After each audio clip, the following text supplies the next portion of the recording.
Vamos lá, meus irmãos, continuando aqui, nosso 7º dia de aula.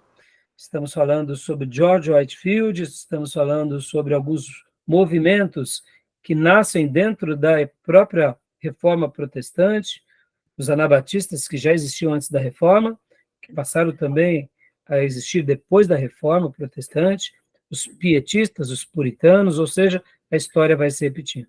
Estamos aqui em História dos Avivamentos, é o nosso último bloco do nosso 7º dia. Nossas aulas estão sendo gravadas. Então vamos lá, vamos continuar aqui os nossos slides. Júnior, você falava algo há pouco, né? Sobre... Interpretação, né? Cada um tem uma Cada um. grande... E a divisão... Mas você sabe, Júnior, que tudo sobre essa questão, a gente tem que entender que são em momentos assim, mesmo que hajam novas interpretações, novas releituras, isso tudo serve para sacudir a roseira, né? Porque, como tudo na nossa vida, nós nos acomodamos. E não é diferente também na história do avivamento. Não é diferente na história da igreja, né? Você pode ver que a igreja, ela passa, quando passa por um avivamento, tem o momento do avivamento, depois tem a acomodação do avivamento, vai tendo o declínio do avivamento e volta à letargia. E aí, por isso que Deus vai levantando novos vultos, novas pessoas, e a gente tem que aprender a conviver com opiniões diferentes.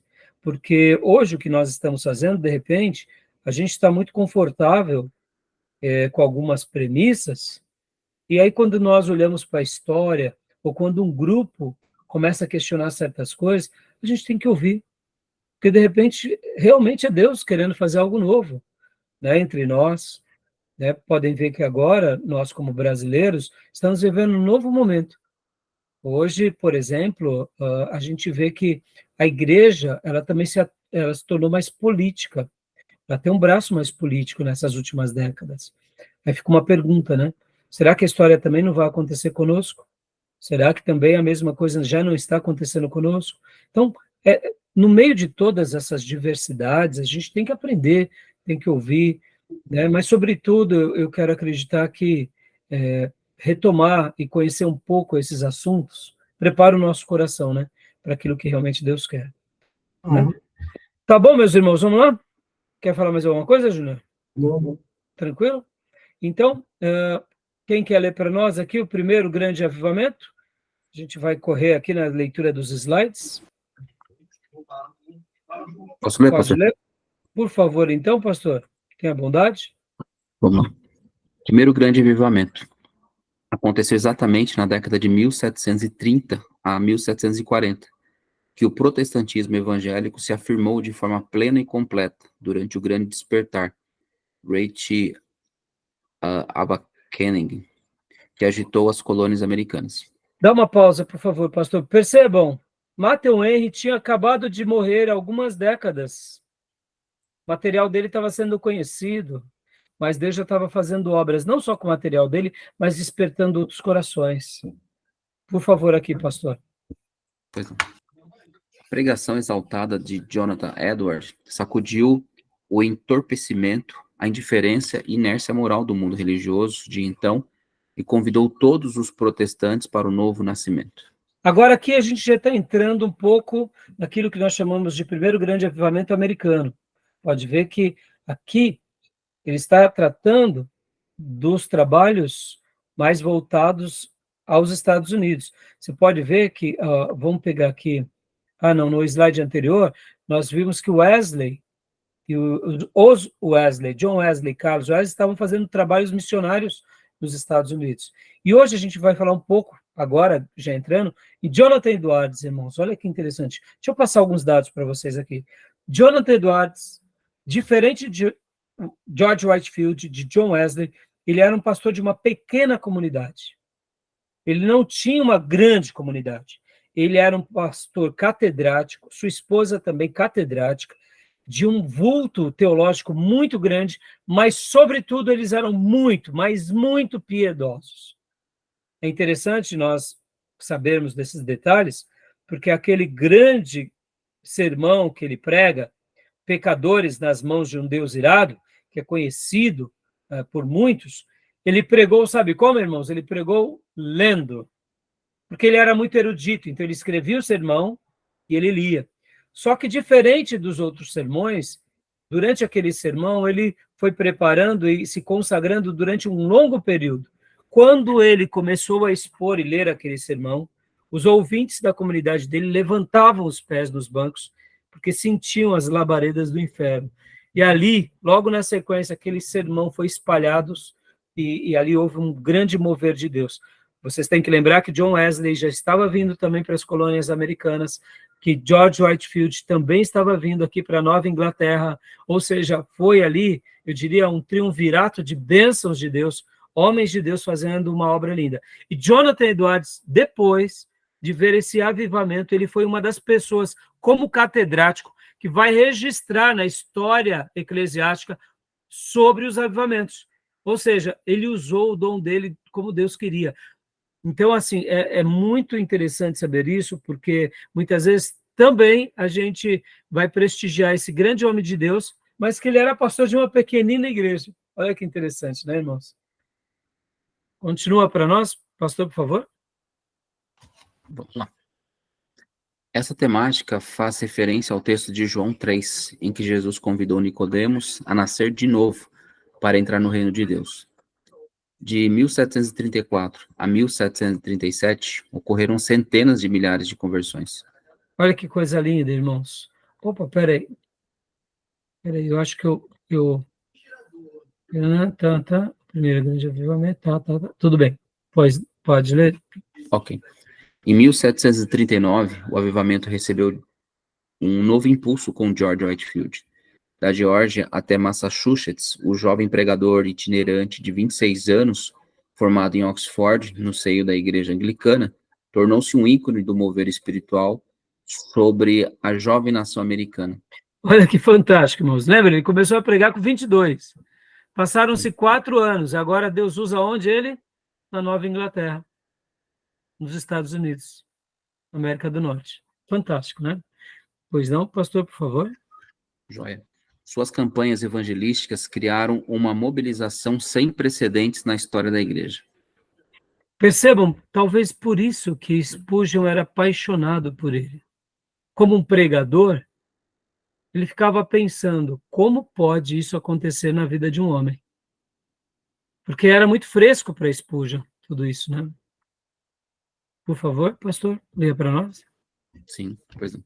A partir de então, a corrente evangélica substituiria o antigo cristianismo baseado na tradição, na identidade e no território, no caso igreja, por um novo, em que a identidade passava a ser determinada por uma conversão individual, com a Bíblia nas mãos.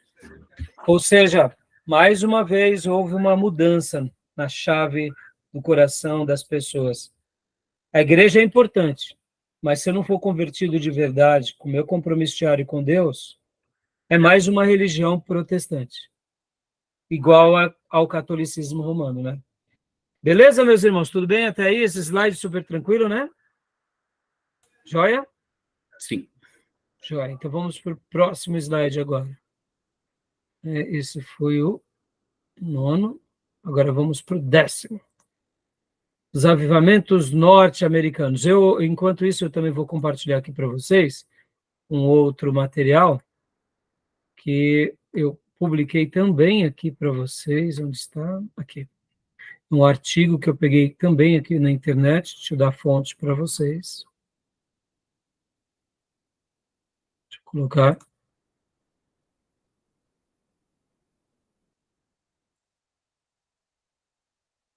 Eu publiquei no nosso canal do seminário esse material. Depois leiam ele, que ele é bem interessante, tá bom? Agora aqui a gente só vai fazer alguns apontamentos. Aqui, ó, os avivamentos norte-americanos, tá vendo? A letra está bem pequenininha, vocês leiam depois, tá bom, meus irmãos? Mas é um artigo muito interessante. Tá aqui a fonte, tá tudo isso no material com o link que eu passei para vocês. Então, agora vamos lá. Deixa eu voltar. Deixa eu interromper esse. E deixa eu pôr o outro material.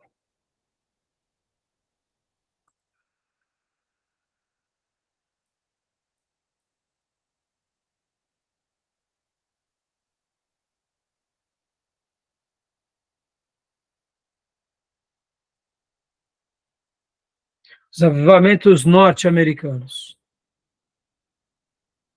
Joia. Maísa, leia para nós, filha, por favor. Os avivamentos norte-americanos. Puritanismo. Puritanismo. A principal matriz do protestantismo norte-americano foi o puritanismo. Bom, dá uma pausa só um minutinho. Lembra? Eu falei sobre outros dois grupos que existiam. Quais eram mesmo?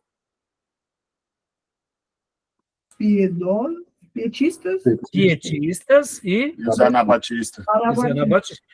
Podem ter existido outros, tá, irmãos? Mas percebam que a matriz da evangelização e da base religiosa americana foi o quê? Puritanismo, que era uma denúncia à religião anglicana e às práticas institucionalizadas que tinham surgido dentro delas. E não só contra eles, mas também contra todo e qualquer movimento que fosse contra a palavra de Deus, como, por exemplo, os católicos romanos. Ou seja, se você é um católico, as suas doutrinas estão à parte da Bíblia. Se você é um protestante nominal, você precisa passar pelo...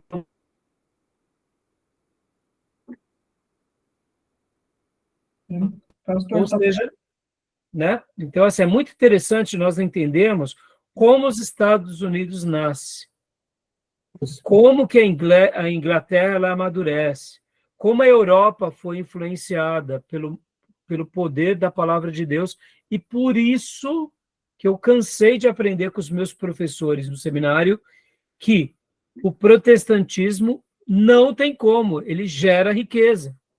Ele gera riqueza. Porque são pessoas que vão ser libertas das trevas, libertas da ignorância, libertas de maus vícios, naturalmente elas vão ter a salvação e vão ter uma nova perspectiva de vida.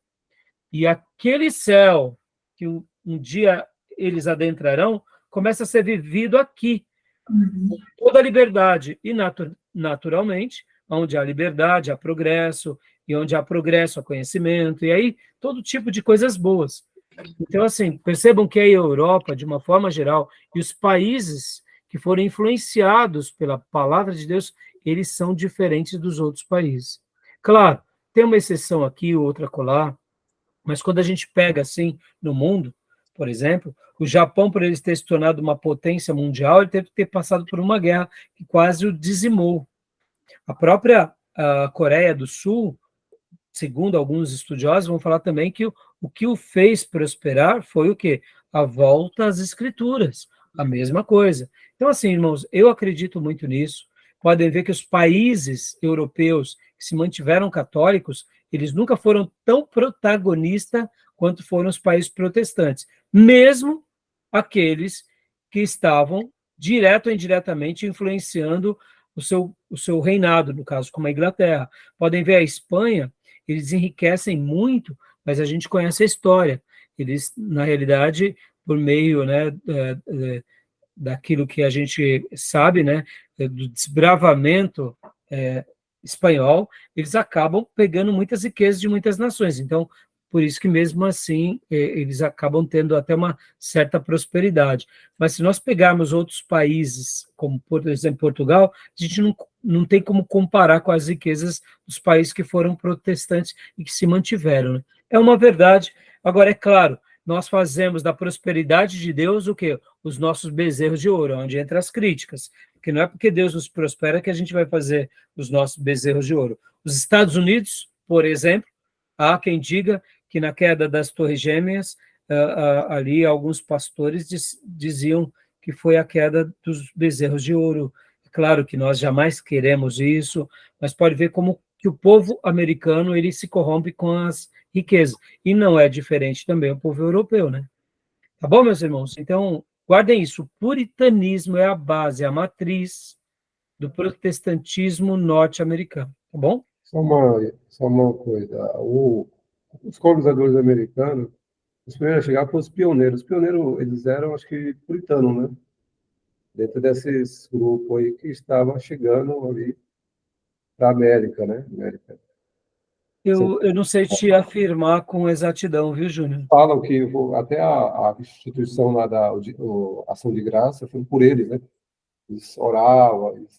Então, eu sei que os puritanos, e de forma geral os protestantes, eles vão ser essa base. Agora, se são os primeiros, eu não sei te dizer, de verdade, eu não me lembro. Se eu aprendi, eu não me lembro. Mas a gente pode pesquisar depois, tá bom? Beleza? Ok. Tá bom. Maísa, continua para a gente, por favor. Puritanismo. É do começo mesmo, né, pastor? Pode ser. A principal matriz do protestante, eu travei nessa mesma palavra, norte-americana foi o puritanismo. Chegaram a Nova Inglaterra a partir de 1620, estabelecendo-se inicialmente em Massachusetts e depois em Connecticut. Esses puritanos calvinistas, que eventualmente criaram a igreja congregacional, davam muita ênfase à experiência religiosa, especialmente à experiência de conversão. Assim, em sua fase inicial, o puritanismo foi marcado por uma grande intensidade religiosa, uma espécie de contínuo avivamento. Essa característica do puritanismo havia de influenciar fortemente as diferentes manifestações do protestantismo norte-americano. Irmãos, a gente tem que lembrar que os Estados Unidos ele é colonizado a partir ali, que nem o Brasil, né? Por volta de 1500, eu não me recordo a data. Então, eles chegam em 1620. Quem? Os puritanos, né? Quem chegou antes, com Colombo, no caso, essa fundamentação, eu deduzo também que, naturalmente, tinha questões protestantes, outrora católicas, eu não sei dizer direito. Mas olha que interessante uma coisa aqui que vocês vão ver. A igreja congregacional, a igreja congregacional não tem nada a ver com a Igreja Congregação Cristã do Brasil, tá, irmãos? É uma igreja baseada em congregações. Hoje, o que melhor se explica da igreja congregacional é a Igreja Batista. Porque a Igreja Batista ela tem esse viés democrático e ela é autônoma e independente. Então, podem ver que nos Estados Unidos a democracia ela é tão forte por causa desse vínculo religioso, aonde cada igreja ela é independente e ela tem a sua independência. Então, elas estão diferente de uma outra igreja que tem o líder que coordena de forma única todas as demais igrejas.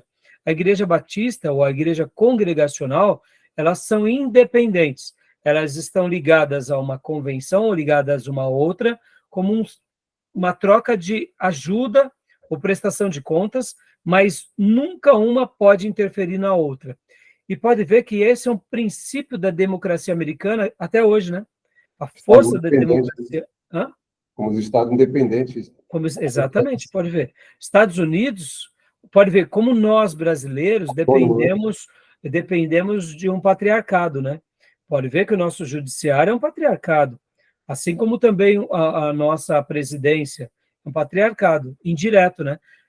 Pode ver que tudo está debaixo de um princípio. Nos Estados Unidos, não. Pode ver que agora estão tendo uma confusão enorme lá no Texas, está dando um pano para a manga violento isso daí, porque é independência, né? Hã? É que é independência. É independência, exatamente. Por isso que é chamado Estados Unidos da América, são os estados que estão unidos, mas são independentes. Por isso que eles têm leis independentes, o que rege num estado não é em outro. É bem interessante, irmãos. Isso tudo tem a ver com esse viés da democracia da igreja. Entendeu? Interessante, né? Você leu tudo aqui, né, Maísa? Eu li, pastor. Joia. Aqui, olha só a roupa deles, irmãos. Né? A roupa, a vestimenta, como eles, os trajes, né? Então, aqui também mais, ó, né? Era um tipo de bermuda e um meião de futebol. É como se fosse mais ou menos isso. Mais ou menos isso. Né? Aqui, a roupa da época. Joia. Pode ler, Maísa, para nós, por favor? Sim. Declínio. Com o passar dos anos, as novas gerações perderam a visão e o fervor religioso dos pioneiros. A crescente prosperidade econômica e o avanço intelectual resultaram em progressivo entorpecimento da vida espiritual. Deixa eu dar uma pausa aqui. Meus irmãos, a história se repete. Sim. Podem ver que Josué e a geração de Josué é uma geração de conquista. A geração de Davi, com Davi, é uma geração de conquista. As gerações e os declínios, eles acontecem geralmente no meio da prosperidade. A prosperidade, assim como a intelectualidade, acabam ofuscando a glória de Deus e aquela doce dependência que temos. Porque agora já não precisamos mais de Deus, porque temos o recurso, temos a saúde, temos a intelectualidade, sabemos o porquê das coisas. Podem ver que a história também se repetiu depois da Reforma Protestante, com todos os ismos que a gente conhece, iluminismos e tantos outros ismos. Por quê? Porque agora o homem sabe do que é, do que como faz e para que Deus. Então a história vai se repetindo, né, irmãos? É interessante, tá bom? Pode ler para nós, irmã? A crescente... Em meio a esse estado de coisas, muitas pessoas começaram a orar por uma revitalização das igrejas e dos seus membros. Era comum os pregadores lamentarem o declínio da espiritualidade e conclamarem os seus fiéis a orar pelo avivamento. As aparições começaram a ser atendidas fora da Nova Inglaterra, nas colônias centrais. Ou seja, a história vai se repetindo, né, irmão? Será que a gente está, mesmo vendo um grande trabalhar de Deus na nossa nação, a gente também não precisa disso? A mesma coisa, né? Início do primeiro avivamento. Leia para nós, pastor Johnny, por favor.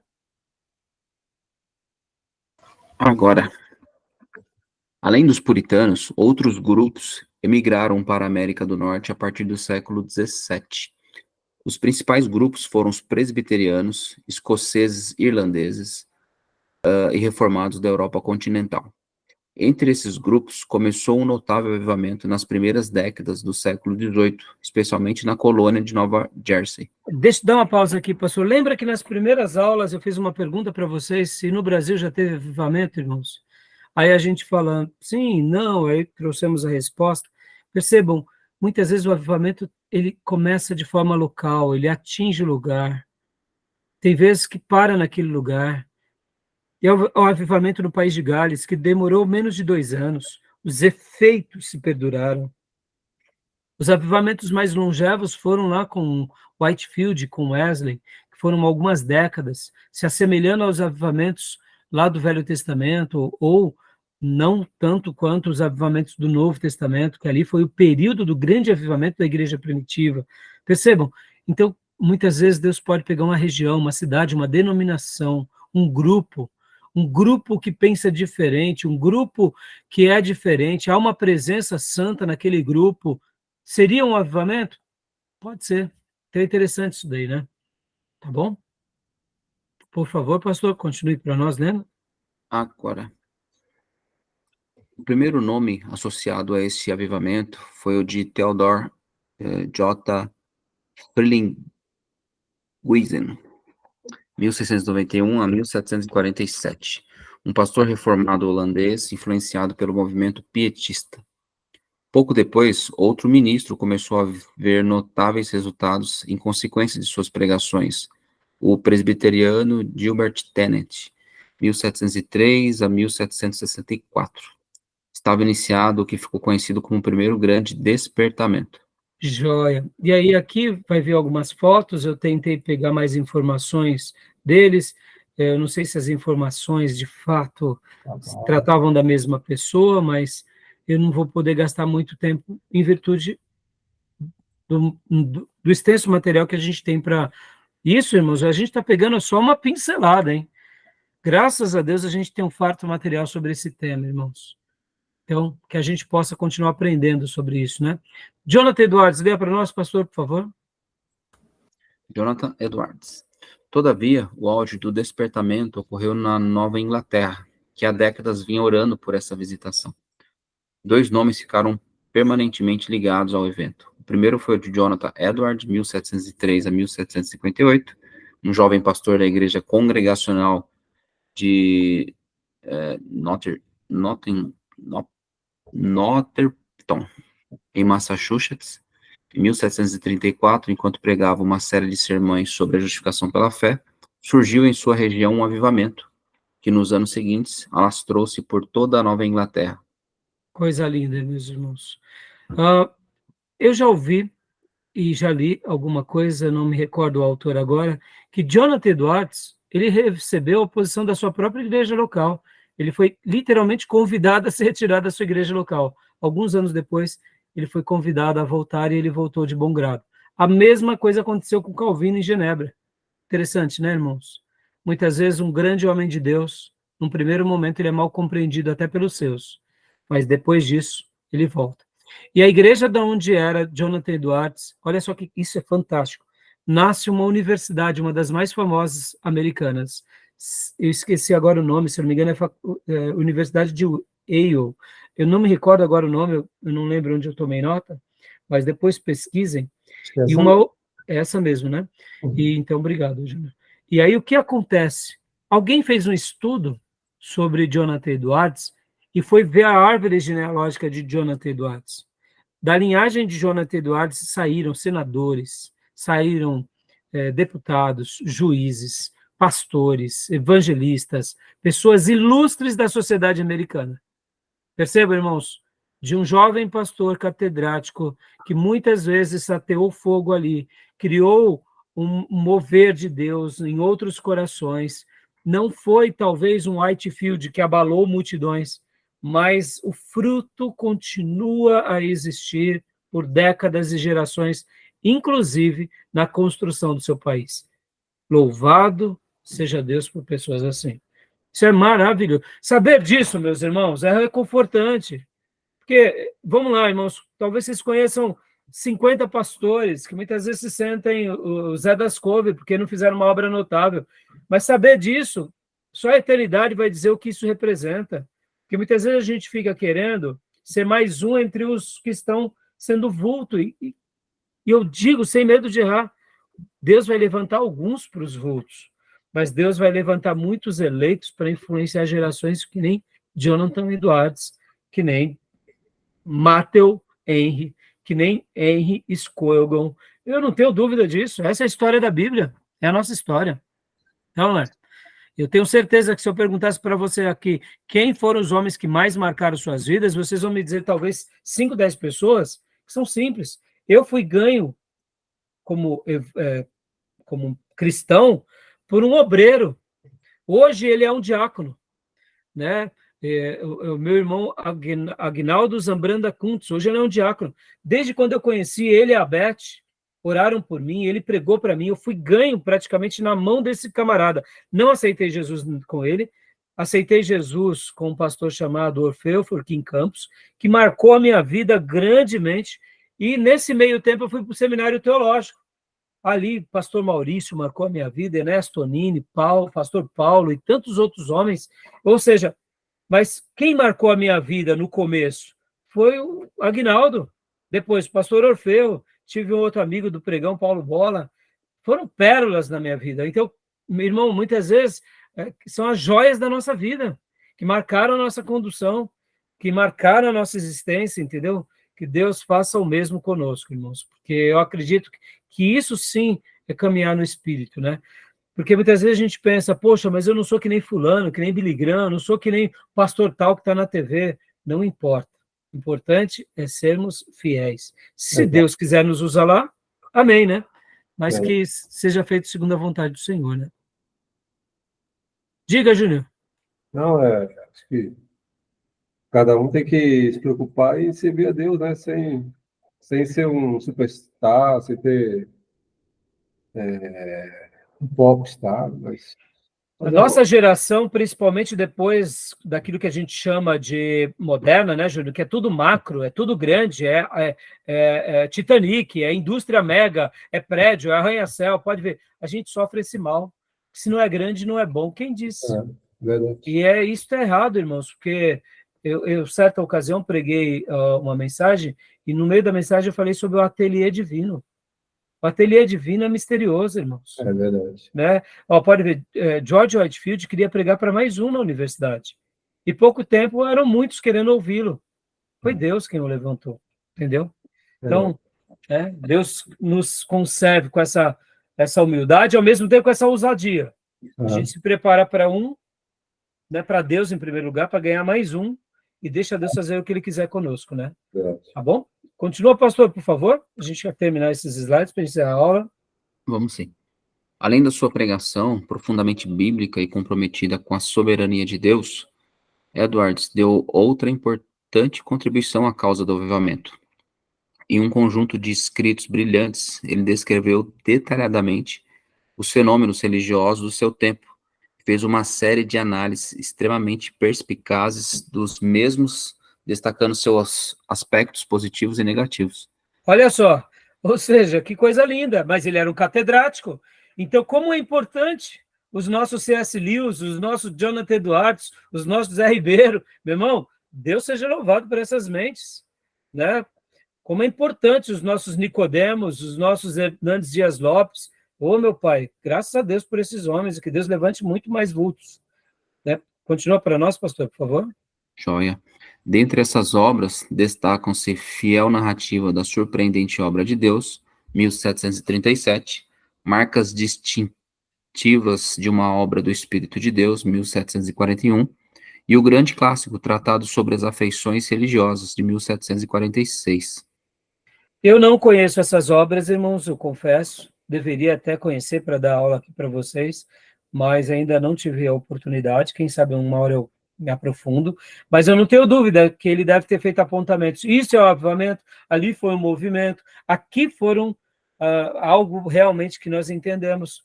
Então, assim, é maravilhoso. E aqui uma foto dele, né? Jonathan Edwards. Aqui, George Whitefield, a gente já viu, né? Então, mais uma vez.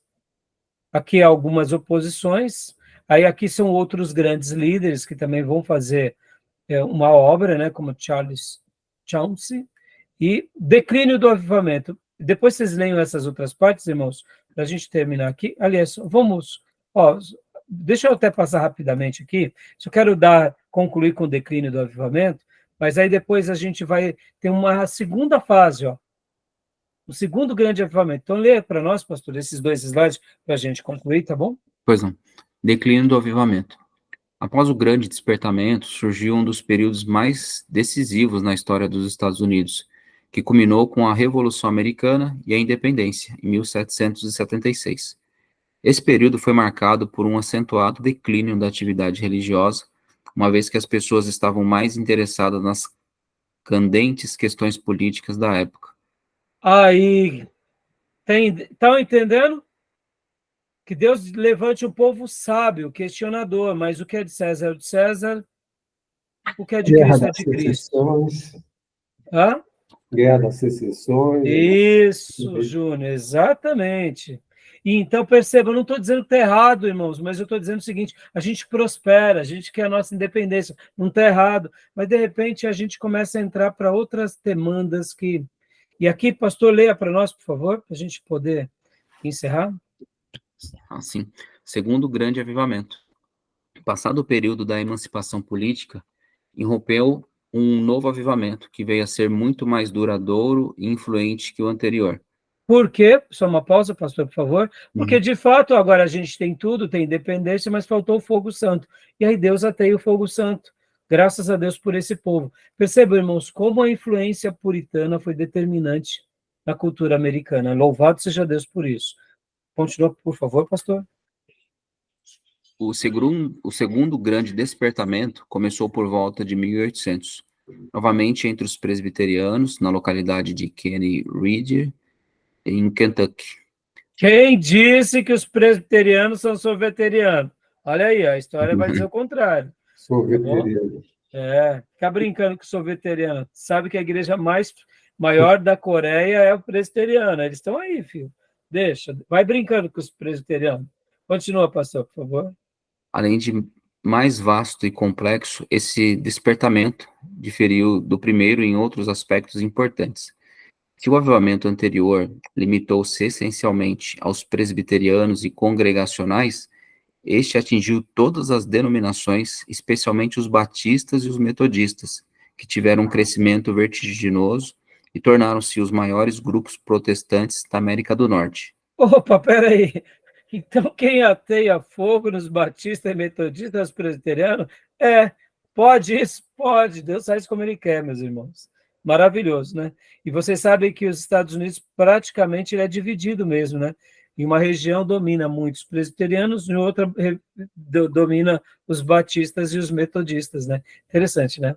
E olha que curioso, né? A gente vê, como o senhor mesmo mencionou, os presbiterianos sendo ali precursores nisso, e hoje, infelizmente, num declínio de novo, né? Porque lá eles acabaram, já tem alguns, talvez meses ou anos, aceitando a teologia inclusiva, enfim, Homoafetiva, né? exatamente. Inclusive mudando seus estatutos. Tanto é, irmãos, que eu soube, né, alguns anos atrás, que o Concílio da Igreja Presbiteriana Brasileira se emancipou da americana por causa disso. Louvado seja Deus. Mas perceba, olha aí, ó, estão precisando de um avivamento de novo ou não? Então, e hoje, assim como eles nos foram úteis para nós, hoje nós temos um dever para com eles, não é verdade?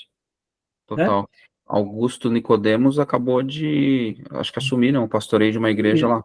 Exatamente lá, se eu não me engano, ou na Califórnia ou em Miami, né? Ele foi porque lá há um grupo muito grande de igrejas protestantes emergentes, mas não tem teologia reformada, então ele foi. Que Deus leve muitos de nós, muitos como nós, né? Como ele, né, no caso, para fazer frente, né, a esse trabalho lá. Né?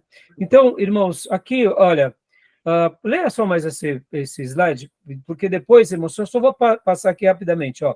Vai vir vários outros nomes, Charles Finney, como grande avivalista, vai ter aqui experiências maravilhosas dos despertamentos, aquilo que eu falei para vocês dos acampamentos avivalísticos, olha só, olha esses retratos, vem Moody, vem Billy Sunday, vem depois Billy Graham, e aí a história a gente conhece, né, dessa obra maravilhosa do que os Estados Unidos se tornou. Então, aqui vai ter várias outras citações que eu queria deixar como material dado, né? Mas só para a gente... essas fotos aqui, irmãos, são maravilhosas. O que seria isso daqui? São os momentos que, a partir desse grande despertamento, o avivamento tornou-se um fenômeno bastante generalizado no protestantismo norte-americano, especialmente entre a área evangélica. Eles se reuniam durante semanas para adorar a Deus, para ir buscar Deus. Nada. Semana de consagração aqui na região do Alto Tietê. Vai ser de abril, do meio de abril, terceira semana, segunda semana. Qual região? Região aqui, tal, do Cinturão Verde de Suzano, do Chácara. Todo mundo ia para lá e ficava uma semana adorando a Deus. Coisa maravilhosa, meus irmãos. Dá para imaginar uma cena como essa? Fazendo ali momentos de consagração, buscar a presença de Deus. Meu Deus do céu, por isso que esse povo aqui foi um povo muito especial. Tá bom, meus irmãos? Então, aqui, ó, outra diferença foi geográfica e social. Enquanto que o primeiro despertamento ocorreu em áreas urbanas, próximas ao litoral, o segundo irrompeu na chamada fronteira, na região rural do meio-oeste, com a sua população móvel e a sua instável organização social. Uma terceira diferença entre os dois avivamentos diz respeito à sua teologia. Enquanto que o movimento do século XVIII teve uma base solidamente calvinista, com sua ênfase na incapacidade humana e na iniciativa da soberania de Deus, o segundo despertamento revelou uma orientação nitidamente arminiana, dando grande destaque ao potencial de escolhas e decisões ao ser humano. Tanto é que vem aqui Charles Finney, que também vai ser uma voz do arminianismo, tá bom? Beleza, meus irmãos? Alguma dúvida? Não, tranquilo. Tudo bem? Pastor, só uma questão aqui. Quando vai falar de declínio, eu percebo que uma ênfase que é dada ali é por conta do envolvimento político, talvez foi um dos termos que foi usado. Bom, acho que falta um pouco de maturidade também, né? Porque a gente pode também ser espiritualmente e atuar, e não apenas na política, como em qualquer outra área da nossa sociedade, né? Pastor, é exatamente, falta maturidade, falta, mas perceba como que nós somos embebedecidos sem perceber. Por Envolve duas facilmente, né? frentes. Pela frente da política, que gera-nos poder e influência social, e a outra coisa que nos embebedece facilmente é a riqueza, pastor. Pode ver, pastor, sejamos honestos. Quantos são os pastores que, se do dia para a noite eles ficassem ricos, você acha que eles iam continuar pastoreando? Com toda honestidade. Não iriam.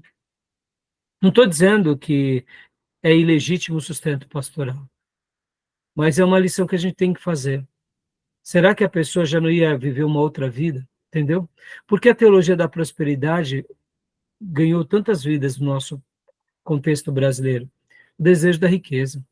E sejamos honestos, um pastor que se envereda para a teologia da prosperidade, ele prospera. Vamos ser honestos, o pastor sofre para chuchu, irmãos. Às vezes Não é só sofre porque... liderança, Hã? não é só liderança, como ele está falando aí. A questão política Em geral, né? é um dos pilares, a questão da prosperidade financeira. Pensa bem, as pessoas que estão no bem-estar social, adquiriu isso, viu aquilo, tem carro, houve uma ascensão social e econômica, ela fala, não quero ir para a igreja, eu quero ir para tal lugar, eu quero ir para o restaurante. Júnior, muitos irmãos que Entendeu? prosperam, eles abandonam a sua igreja. Sim, exatamente. Porque agora eles dizem o seguinte, agora eu faço parte de um nicho diferente. Exatamente. Agora eu vou ficar entre os meus pares. Esquecem quem foi que quebrou pedra com eles. Não estou dizendo que eles não podem fazer isso, mas Claro. é nisso que eu falo, pastor Johnny, que o dinheiro gera esse nos deixa embebedecidos. Assim como a força política. Discernir isso tudo é muito difícil, porque, sejamos honestos, irmãos, o Zé Mané, do dia para a noite, o Zé das Couve, ele passa a ser, de um operário, a ser um vereador de projeção, e ele é um irmão da igreja, ele vai para a galera. É difícil, sejamos honestos. Por isso a gente tem que ser crente de verdade, né? E administrar, Então, saber administrar e conciliar essas variações. E não é fácil. Né? Não é fácil falar que é fácil, não é. É uma conversão genuína, é uma maturidade genuína. É muito difícil combinar tudo isso, é muito difícil, não é fácil, não. Por isso que a gente olha para a história, a gente aprende com a história, a gente olha, toma cuidado. Por exemplo, irmãos, que nem agora, a gente teve a marcha, né, que o Silas Malafaia convocou. Foi um sucesso para a direita, mas nós precisamos ter muito cuidado, nós precisamos orar muito. Nós precisamos orar pelos pastores, precisamos orar por aqueles que estão indo na frente. A gente é um momento delicado, mas é melhor assim do que não? Claro que é melhor assim. Mas o que vai ser gerado? O que vai acontecer? Né? Será que, de repente, daqui a 10, 20 anos, como que nós vamos estar? Eu acredito que melhores. No entanto, se a gente não tiver maturidade de saber dialogar, se a gente não tiver maturidade de saber como fazer política, a gente se perde. Então, é muito difícil. E olha, eu não sou da área política, mas eu tenho as minhas opiniões, mas é fácil eu falar. Eu não estou em nenhum partido, eu não vou em nenhum lugar. Então, por isso que a minha crítica é bem acentuada. E se tornaria muito mais difícil no dia que eu começasse a participar, né? Por isso que a gente tem que regar de oração viu, pastor? A gente se perde, pastor. E vigiar, né? Vigiar e muito. Por isso que a gente precisa estar aqui, dialogando, precisa estar conversando, precisa estar falando com outros que pensam conosco e fazer, sobretudo, aquilo que Deus quer para nós, porque para se perder é a coisa mais fácil do mundo. Tá bom, meus irmãos? Olha, beleza. Hoje foi a 7ª aula, teremos a 8ª, a 9ª e a 10ª, e encerramos o bloco. Ou seja, a partir da semana que vem, a partir de quinta-feira, a gente já vai entrar movimentos pentecostais nos nossos slides. Vou falar um pouco sobre o avivamento aqui, propriamente dito, do Avivamento Batista Nacional. Sou fruto desse trabalho. E a gente vai entrar, a partir de quinta-feira, no nosso livro-texto. Né? Ou seja, aí agora, você vê, andamos para chegar agora nele. Vai ser assim mesmo. e teríamos muito mais para falar, tá bom? Beleza. Beleza, meus irmãos? Hoje, Tá combinado. Combinado? Então, Ok. uma noite abençoada. Qualquer dúvida, me Bem, procurem. vamos E, melhor querendo aí. Deus, nos vemos quinta na nossa aula e as ovelhinhas nos vemos amanhã no nosso Amém. culto de oração. Deus abençoe. Vai Deus melhorar, nos viu, Gil? abençoe. Melhoras, viu, Gil? Melhoras, viu? Amém. Que Deus te dê Obrigado. uma excelente recuperação, tá bom? E Deus vai nos abençoe. deixando a par. Deus abençoe, gente. Tchau. Deus Amém. abençoe. Shalom. Graças a Deus, Shalom. descanso. Bom descanso.